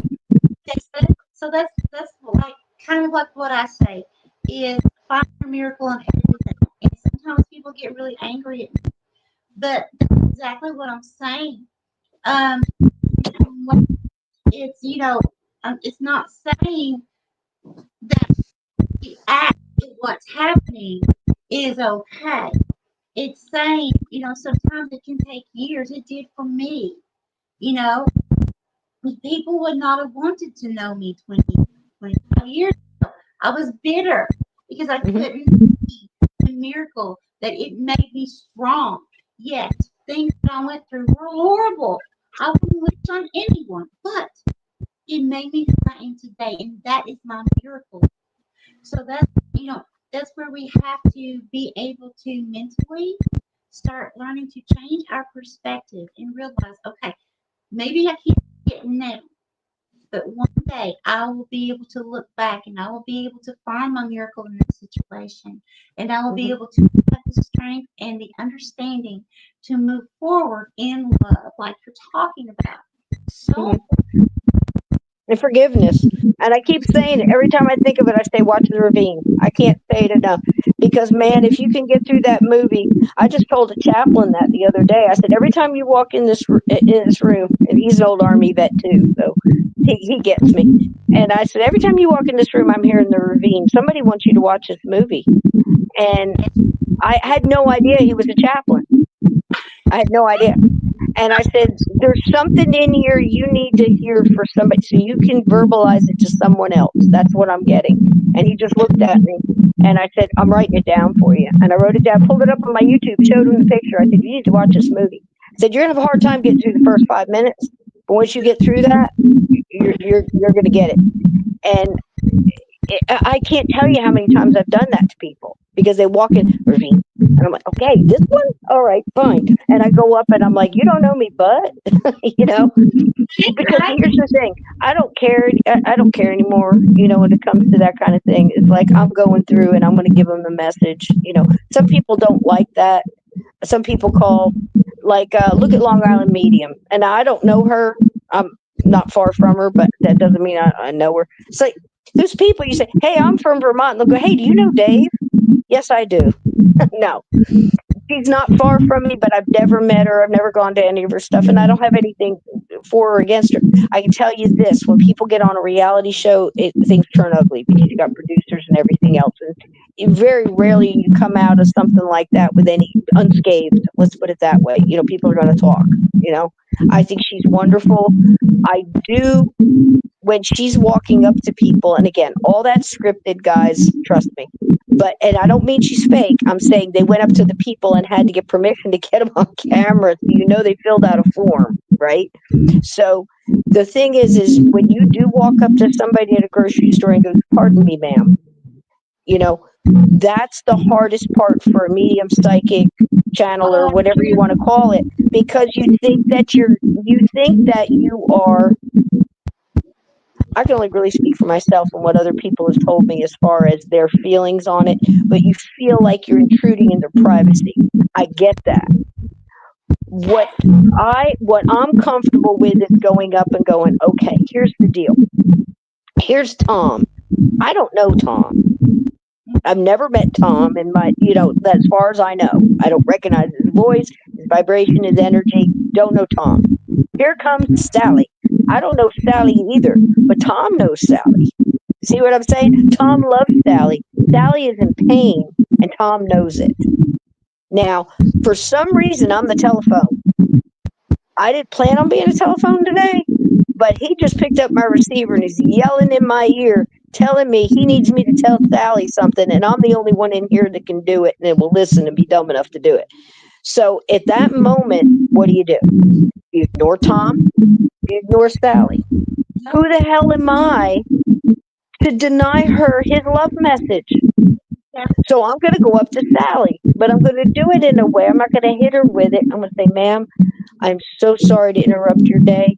And I just have I'm not, I promise you, I'm not selling anything. I'm not, I just need to tell you this message. You may have asked your angels, or you may have said out to whatever that you would like to hear something. Well, I have someone here named Tom, and he says he loves you and don't give up. He needs you to keep fighting. Does that mean anything to you? And they collapse. You can see it hit. I've had to catch people. And again, who am I to deny that to her? It's really none of my business. You see where Right. I'm coming from? Who am I to judge? What if she didn't get that message? Was Exactly. she going? She missed him. Was she going to go take herself out? She's one. I felt her coming. She was so sad. I felt her coming up the aisle without seeing her. And I'm like, Sally, I'm looking at bread here. I'm like, Sally was coming around the corner. So I mean, I can't, and I can't turn that on and off. I have nothing to. I'm just there, and all of a sudden it happens. So what do we do? Right. You But know? on the flip side of that, there have been many times when, I've got, well, I don't believe in that. Mhm. That's Yeah, yeah. so Well, that's yours, honey. You do with it what you want. You know. That's what I tell them. That's yours, honey. You do with it what you want. I did my part. right. Have a blessed day. you know. And I usually start laughing because I know you stupid son of a bitch. You were just thrown a damn, a lifeline. I can't tell you how many times that's happened. That just one. I have to be careful here. Let me see. Okay, so this one place I worked, I was brand new there, and everybody knew I was a wackadoodle anyway. I usually say I got a paranormal podcast, and they'll say, "Oh, ghosts are made out of green jello. All that stuff's crazy," and I'll be like, "Okay, just you go on with you." And but anyway, these people they were open to talking about it, and I kept getting the song "Sweet Melissa, Sweet Melissa, Sweet Melissa, Sweet Melissa." Love the song, beautiful song, Allman Brothers. But it's coming out of nowhere, and and I'm like, I only know one, and this is just happening. So I went up to her and I said, "Does this song mean anything to you?" She said, "No." What's her name, first of all? And I said, "This is the second song they gave me." And I told her, I said, "Does it mean anything to you?" She said, "No." She goes, "I don't believe in any of that stuff." That they're trying to give you a warning, and I'm trying to figure out what it is. I said, "It's not my place to say, but I don't want to guess, so I'm asking you because they're giving me these two songs." And she said, "Well, that doesn't mean anything to me." I said, "It's a warning. I normally don't push, but this is a warning, and I don't because you're closed off. They're not showing me where they're pointing at, you know." And she said, "I don't need any messages." Well, the next day she lost the love of her life, and if she had gotten him to the hospital a little earlier, you see what I'm saying? Yes. It was a pet, but and as soon as it happened, I knew what now I get it. But it wasn't me. It wasn't that I had failed the message. I've learned to live because she blocked it. That's not my business. I can't get through that. So if you're going to a seance or you're going to whatever you're doing, or you're going to read a medium and you sit down in front of him and you go, "Well, I'm not going to tell you nothing. I'm not going to show you nothing on my face." A good medium can still get through that because it's not the medium, it's your guides, and they know you. And they're talking Right. to her guides, and now they know you too. But Right. here's the thing: if you're going to be stubborn, and you're going to throw off that stuff, and you're just going to like flit it out, honey, your journey. That's why I smile and look. Go enjoy the ride, baby. Because now they're going to put you through some stuff to try to get you to listen to what I was just trying to tell you. It's true. That's what I have went through my entire life, especially in like relationships, as in intimate relationships. Mm. Every I will tell each person, spirit, God talks to me, and I receive messages from spirit guides, angels, other dimensions, and they're like, okay, okay, okay. And you know, at this point, because Yeah, this happened recently, and yeah. and at this point, I, I can't say for sure, but I feel like that it comes across because there are those people who say they talk to God in their, yeah, I can't say it on here, but their mask, right? Mm-hmm. And that's not what I intend for anyone to think about me. But so even after they, I don't know, if they blow it off, and then it's like when I'm dating someone, married, whatever, for just a short time, I start getting information, and I always have to tell it, right? Like we're talking about, I always have to tell them, and it's like they never want to believe me. Mm-hmm. And I can't. But that's okay. You lay it out. I'll give you the Native American version. We're allowed to do it 3 times. 3 times. And that's usually herbal stuff. That's more of the healing, but so is what we're talking about. So I would say that the same rule applies. And this is now, where does this rule written down? Couldn't tell you, but I think it's just a common sense mantra that's grown over the years. Because here's the thing: you can go up. If you put this on that, it'll get rid of it, and they'll go Yeah, because it's, well, how can a plant help me? How could that help me? I need something that costs a lot of money written on a white pad that, a guy in a white jacket said, that I should take because I trust that. Well, we learned about that, didn't we, over the past few years? So here's the thing. I tell them, and I'm like, and I'll go by them again. And I say now, over time, I've gotten to be just like, I'm a cheeky monkey now. I don't care. I go up and I go, if you put that stuff on, I told you wouldn't have that anymore. Well, I'm going to use this salve that the doctor, you do you, baby. Absolutely. I'm not a doctor. Don't even play one on TV, but I'm going to tell you something. If that don't work, you might want to write this down. I do right. it 3 times. After that, they come up to me and they show it to me and I go, nope, I can't. Because the thing is, the whole reason behind that, an elder told me, the reason that in their tribe, the reason that most of the time the holy man or the medicine woman or the healer moves right outside of the village, it's not only to keep the sick away from the village or her or him away from the people, the multiple people in the village, so they don't get sick. It's not about that. It's about after you're done making the journey and in your mind, your intent is walking towards that person for help, and you're in pain or you're suffering, you're ready to listen to that person. That person conveniently keeps coming to you, giving you advice, and you're not asking for it, you're not ready to hear it. It's fallen on deaf ears. So it's very much like the parable of Jesus talking about the seeds. Some of the seeds you drop will grow in the weeds and be overtaken by the weeds, and some will be in fertile soil and bloom, and some will be in rock and won't, and just rot. That's the stuff that we do too. So the only thing you can do is put it out in love and let it sit there. It's up to them if they pick it up. And see, so what I was saying was, so it's like, but it is frustrating for us because the thing is, it's like by the time usually people like, okay, I'll say, okay, this is getting ready to happen. You need to get ready. Well, I don't believe that. And this is getting ready to happen. You better get ready. You need to get ready. God showed me. And then something else, okay. So then, but see, the thing is, by the time you usually get some stuff starts playing out, because it's not always, sometimes it can be immediate, sometimes it can be weeks away, months. But when it starts playing out, it plays out. And the thing is, it may not be exactly, but it's still the same thing. And it's like once it starts acting and playing out, it's like by that time, it's like it's too late. It's like from on my standpoint, it's like because it's like then God's like, okay, you planted the seeds, you did what I told you to do. You need to move.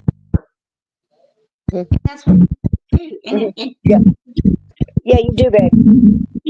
born with a human mind. I do get frustrated because I would love to have a relationship that is built on someone actually looking at me when I say, God told me this, that they would actually trust that and say, okay, I need to listen. But I have never had that. I have never, ever, ever had that. Even, Mm. like, I've been married for years and years and years, knowing and people seeing these things playing out constantly. When it comes to me telling them that something's going to happen pertaining to them, I don't know if it's ego. I don't know what it is. It's like, Yeah, it's like I get it. I But that's cannot. part of our burden, honey. That's part of our burden. Do you know what I go through? I go through being, and again, I'm not a licensed herbalist, but I've been practicing a lot of, stuff for me. And I'll help other people if they need some. I'll do some research on what I say every time. You're the one steering your ship. We can provide the wind and we can provide the direction, but you got to steer. It's up to them. If they're not ready to hear it, if they're not ready in their consciousness, in their lifetime, in their journey to do something about it, then they have to go through it so they can learn the things they need to learn to go through the next thing. That just seems to be the way it is, in this journey of life. I mean, so many dead come back and go, like my grandmother. I hated the fact that she had 5 kids and then she lived alone for 11 years, knocking around in an apartment all by herself. And I never understood as a kid that bugged me so much. I mean, I'm 10, 10, 11 years old. I'm mad because I'm like, none of you can take her in. She raised 5 kids. She fed you. She take none of you's got an extra room. She doesn't have to be by herself out here in the middle of nowhere, you know. Yeah. And it just bugged me so much. So when she passed, I was in the army. I was gone. Um, come back, and I got with a medium one time, and I said, you know what? I mean, I know a lot of medium. This is one time, and I said, I've never heard from her. I want to know how she is. Send the people in. I want to know. And we were talking about. I said, I hated that she lived alone. And I was talking to her and telling her, and she said, you know what she said? She said that was my journey. That's what I was supposed to go through. She said, you need to don't even worry about it anymore. That's what I was supposed to go through. I had to do that. And I'm like, the stuff that we go through. But again, that soul group, that is the most comforting thing I think I've ever, other than love is eternal and love survives, and that we survive as well. That was extremely comforting, but that came easy for me. But the other, man, that's very important, you know. Oh, It's it's very important to know that. yes, yes. I need to answer just a second. Okay, so Sure. um, what do we have here? So Jack Mack said, "Take me to another planet." It was so Jacker, when you reincarnate, you're going to go to different places. Well, see, that's the thing. I think there's places now. Again, this is just me spitballing right now, but it Yeah, seems to me that it would. You have to get to a certain vibration, vibrating on a certain vibration to go to other planets that are vibrating on that vibration. So, what if some? I won't say all. What if some of the aliens we're seeing are actually us? And it was really, our souls just like us that just went to another planet became. Because here's why. I thought of this about, I don't know, maybe 20 years ago. I started thinking, and I was listening to a lot of the abduction and, back in the 70s, 80s, 90s, even the early 2000s, the abduction stuff was very similar, very much like a Travis Walton experience. The little grays came and got me, they took me off, they probed me with some things, and then a couple days later dumped me off, right? Or similar. It seems to me these grays, you hear all these stories about, and I think they're more worker bees than anything else. I think they're the workforce for another sect, who knows? But again, that's out of my league. I don't even get into that. I have other people that are good at that, and I'm just kind of like, okay. But here's the thing. I think it is souls of us. I think these grays evolved into this because they've lost all emotion. They've lost emotion. They don't even eat anymore, like through their mouth. They don't speak. It's all telepathic. So evolution, or whatever you want to say, but if you don't use something, you usually lose it, right? So they have no emotion. They don't care. It's all about just work, and they're very adamant about what they're doing. And it seems if all of these things with the abductions where people come back pregnant or whatever, they come and get the woman so the woman can show them how to hold what is love. Why are you holding the baby? Why do you care? Why do you? They've lost all emotion. So if you think about the way we were going, add another 1,000 years to that, see how we would end up on the other side. If anybody has ever heard or saw the oh gosh, H.G. Wells' Time Machine, the old movie where he sits in the time machine, he watches the clothes change in the windows and stuff. Well, what did he come across in the future? These underground monster things that we evolved in. They were kind of blind because they had been living under, with no light and all this just all the weird stuff. But think about that.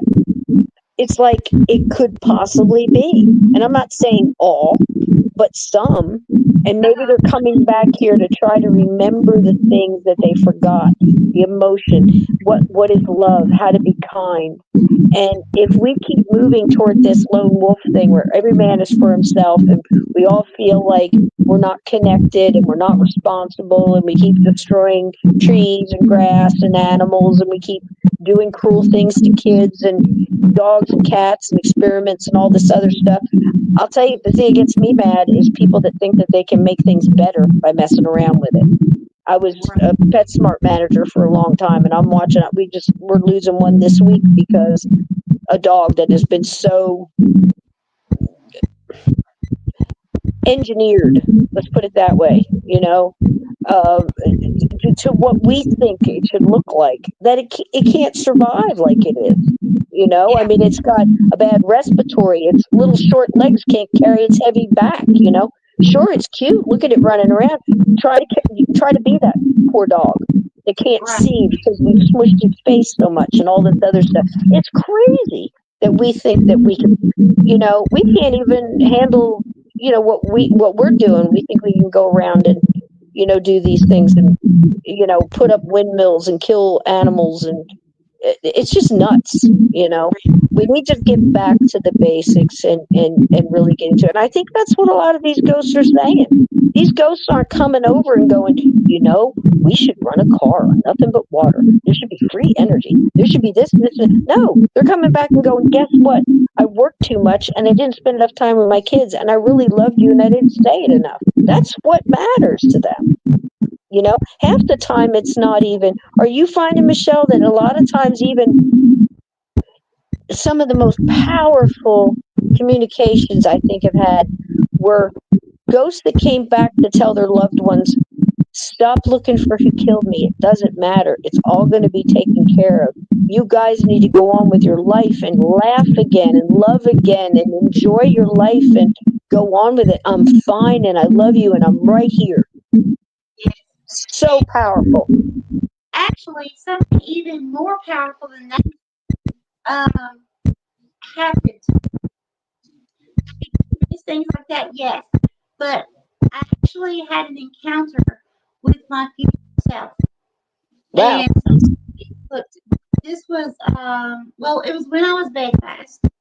Um, but I was extremely thin and had extremely long dark hair.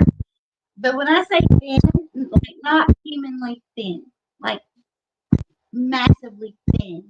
And um, but I came to myself. You know what? It kind of reminds me of if you've ever seen the movie The Ring with that girl that has that black hair.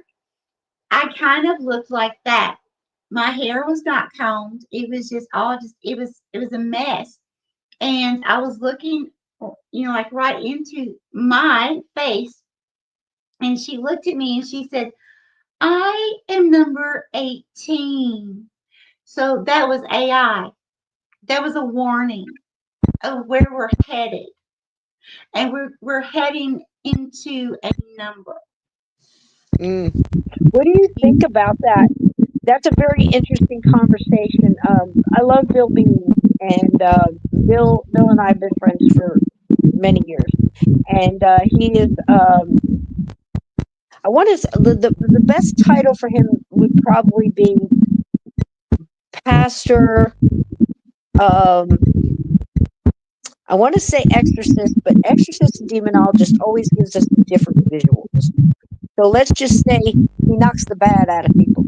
So, so he was having a great conversation with Frankie Vale on Quite Frankly not too long ago, and he's been a frequent guest on it. And they had a very interesting conversation about AI. And here's the thing that gets me. I'm very big on telling people, especially empaths, and you've heard me say this before. If as soon as you accept the phone call, you've accepted the energy. As soon as you accept the text message, you've accepted the energy. You do not have to accept. I give you permission to void the call or don't answer the text right away if you don't want to. Or when you pick up the phone, things jump, can jump. I was listening to this radio show once. I was trying to tell a friend of mine named Tony, and I'll get back to the AI in just a second, but I'm going to explain why. And him and his wife Jenny, and they were started very much like an old Art Bell, so they wanted real ghost stories. And I would call in and tell him, because he would ask questions. He goes, "I wonder what the difference. I wonder if the ghost can do that." And I would call in and go, "No, Tony, they can't. That was or whatever it may be. Or yes, they can. And here's a story that goes with it, or whatever." And we're trying to, I was trying to teach them, and they were trying to learn along the way by helping in callers and stuff. It's very interesting. It's still going on. It's wonderful. He's a great guy. So I did tell him, I said, "Here's what I'm going to warn you about. As you get more famous, you are going to have a live show. You're going to be a live open air, and people are going to start to get through, especially if you're doing good. They're going to try to get in, okay?" I said, "You have to be careful. You better get a delay on that. Get a delay button." He said, "I'll be all right." Yeah. I'm like, okay. So I'm listening one day, and there was this one guy who called in, Richard, and I'll never forget it. He called in and he had a real problem in his house, and he was really looking for help. And he put it out there, and that would be the call that was on the machine or whatever. He left an answer machine message. So they'd play that, and everybody'd worry about it. And then he'd call in again about a week or two later, and he'd a little bit further along in the story, and still going on. And everybody got real concerned. Well, this went on for about 6 months. And, the calls got longer in between. So everybody was really concerned of whatever happened to Richard. So he called back, and he was called in live, and everybody was listening to his story. And I knew he had a real problem in that house. And I was trying to warn Tony. I said, "Tony, don't do this live." And he did. And man, that growl come across that thing, that energy come through that radio. And I've never shut off something so quick in my life. I grabbed my Bible and holy water, and I just went at it. I was instantly nauseous. I was instantly about to pass out. In fact, I almost passed out grabbing, put my hand on the Bible. I mean, it was like boom. I knew exactly what to do, and I was just rebuking it across the thing. And people were calling in for a month, telling him how sick they were, things that were happening in the house. I said, "Tony, electronics." So back to the AI. Oh my gosh. This is wide open. So I just suggest to everybody, here's the thing. Before you turn on your phone, before you answer your phone, before you do any of those things, go through it and cleanse those things like you would crystals, put blocks on them, put the golden white light of the Holy Spirit on there, whatever you need to do. But I'm telling you what, for all you people that don't want to lean to a higher power, I get it. It's your choice. I love you. Hang in there. But if you're fighting something that's the only thing that's going to beat it, and you better start believing in something. Because I'm telling you what, there's not a lot of us out there that go into somebody's house and stay with people for days and try to protect you and your kids because you were stupid and you did all the things that we told you not to do. And how many people have gotten cheeky with me when I say, "Look, if you're going to use a Ouija board, you better know what you're doing. It's not the board, it's the intent." And honey, there's not a lot of higher vibrational beings wandering around waiting for, 4 teenagers to pull a board out on Friday night and start asking questions. You're going to get a lot of lower vibrational beings. Good luck with that. Because that's just like answering a payphone ringing on the street. You don't know who you're talking to. And if you're filtered, if you don't have filters and protection, and, I call in howitzers. Bring everything to protect, and to filter through. And if you're going to be arrogant and stuff, it's only a matter of time. And here's the thing: I had one guy say, "Well, nothing ever happened to me," and I'm like, "Really? How's the rest of your family doing? Got any bad luck? How about your neighbor? Maybe your neighbor was a little weaker than you, and you just unleashed it and hit him first. You see what I mean? Maybe it just bounced around you, but you let it out. You welcomed it in. It used your energy. It pulled from you, and now you're a part of it. Right. And it's just people don't listen, and then they got to go through it, and then you got to go. It's just like you said, honey. It's like, why, you know? But again, you planted the seed. You planted the seed. You leave it there. That's your part. That's your choice. Your free will to do that. It's theirs to pick it up. I had to Yeah. watch all of my family. I've helped rangers, never saw their face, and helped them through all kinds of things that my own family members are suffering with. And after 30 years, one of them finally came up and said, I went to a doctor and said, I want to get off all these chemicals. Do we have anything more natural that would help me? And the number one thing that the number one doctor in New York City for the arthritis foundation, or whatever you want to call it, the head arthritis doc, told my brother the same ingredient I've been telling him to take for 30 years. And he did. He was big enough to call me up and admit it. He said I should have been listening. 30 something operations later and everything else. I said, I told you I knew what I was talking about.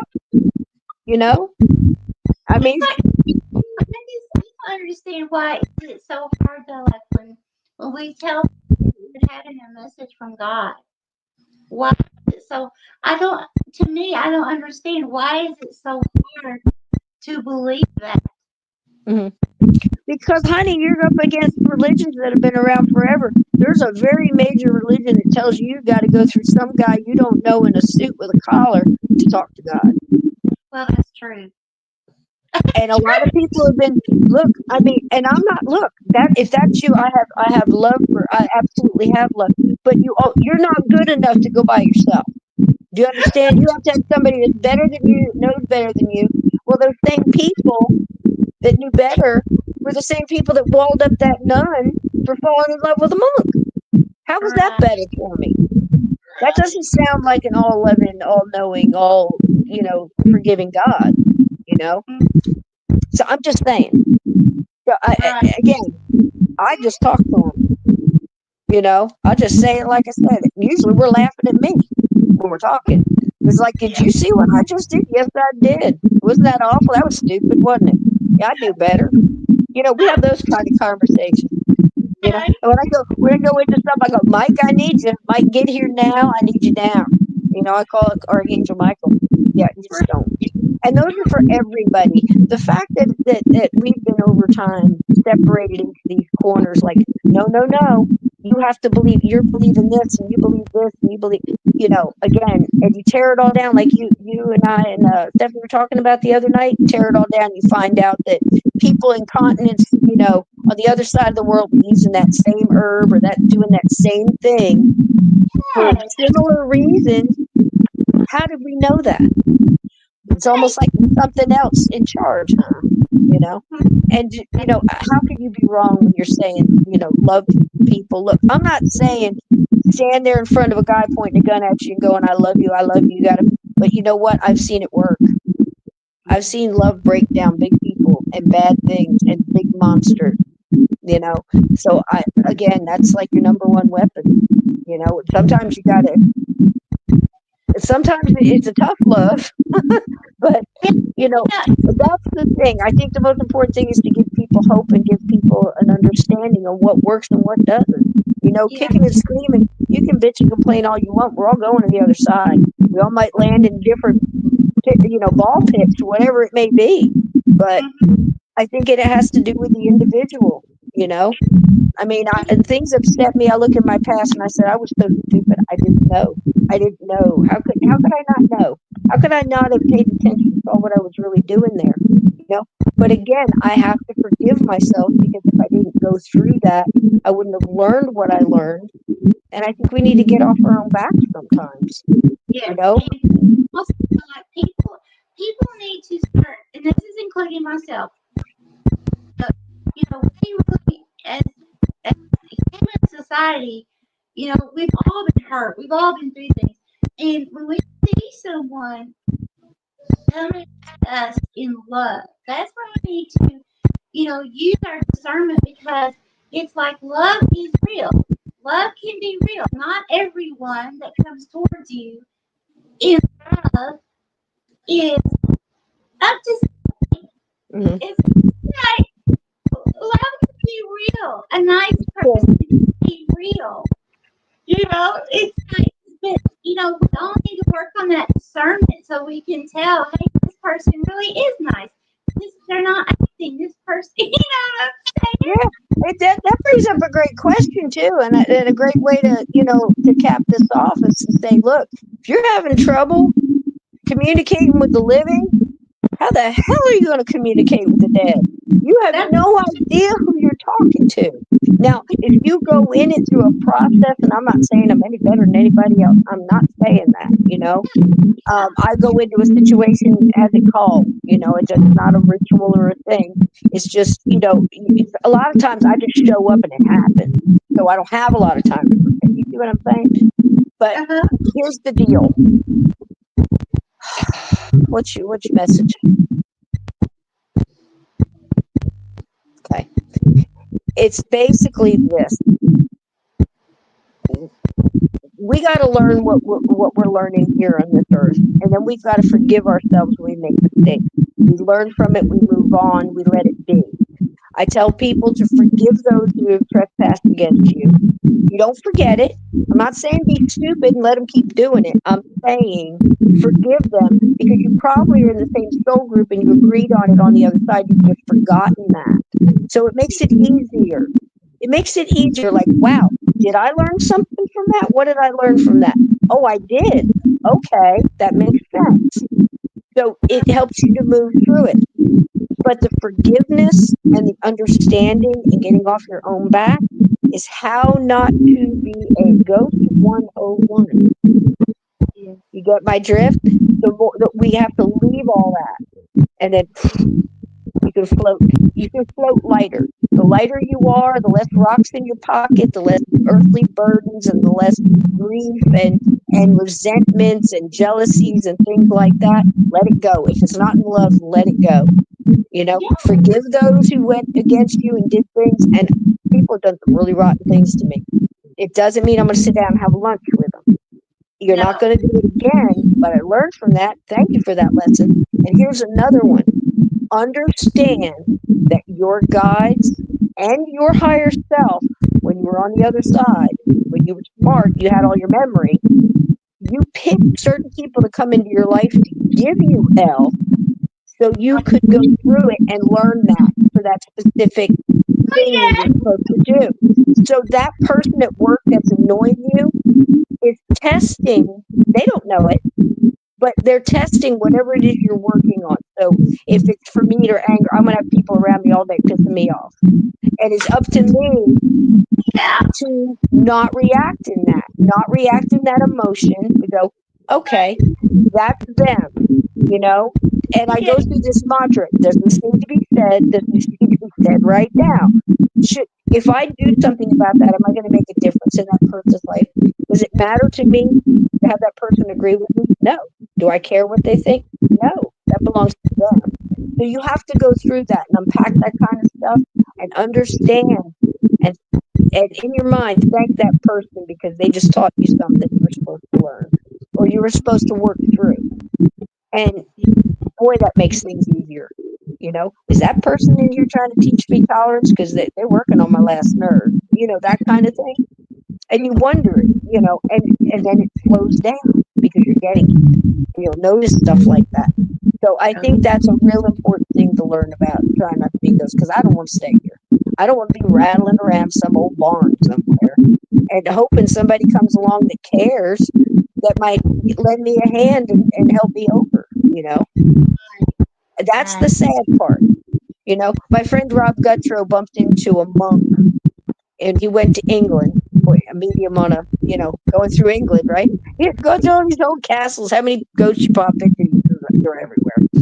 So he pumps into this monk, and he tries to ignore because he wants to do the tour and he wants to have his day and all this other stuff. But he had to go talk to this one guy, and this man, and I'll leave you with this one because I know you got to go. But this man was going through his rituals of lighting candles and doing the prayers and doing the things like he would have in life. So at first he thought maybe it's a residual, and then he's getting a life force or whatever he called it, where he knows that this is a ghost. So he goes over and he goes to talk to him, and this is what he told him. He asked him. He said, "How long you been?" This guy had been there. It was well over 1,000 years. This goes way back. Okay, it was way back, and it was like even different type of a language and everything. He got through all that, and he asked the monk, why would he not cross over? And the monk had done something he felt he needed to do penance for, and that's what he was doing. When he was ready and felt that he had paid enough, he would cross. He knew he made an intelligent choice. Some ghosts do that because they feel like it's an own like a penance, like you said, they're paying a penalty for stuff they did. They're punishing themselves.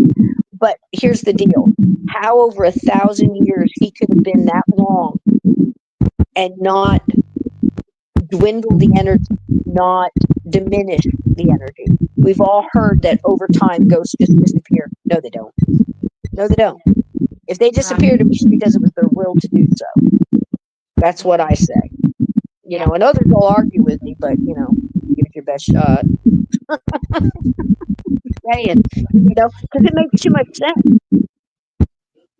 We're very powerful beings, and I think we diminish ourselves and our own self-importance. And I think we are, I think we're coming out of that. I think it's a good thing. I love you, sweetie. I love you too. And Sysco, thank you so much. And everyone who has joined in, thank you so much for viewing and being part of this.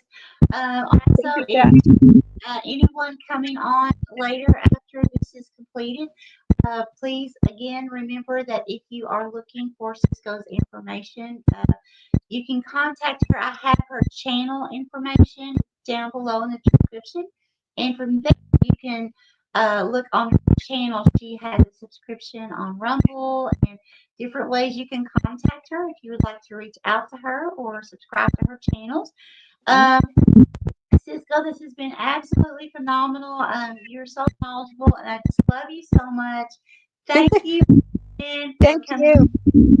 And if you guys want the book, you can get it in ebook form on Amazon. I think it's like $4, and you can also get it in paperback if you like. And I tell you what, there's stories in there for everybody, and Steve's commentary is great through it.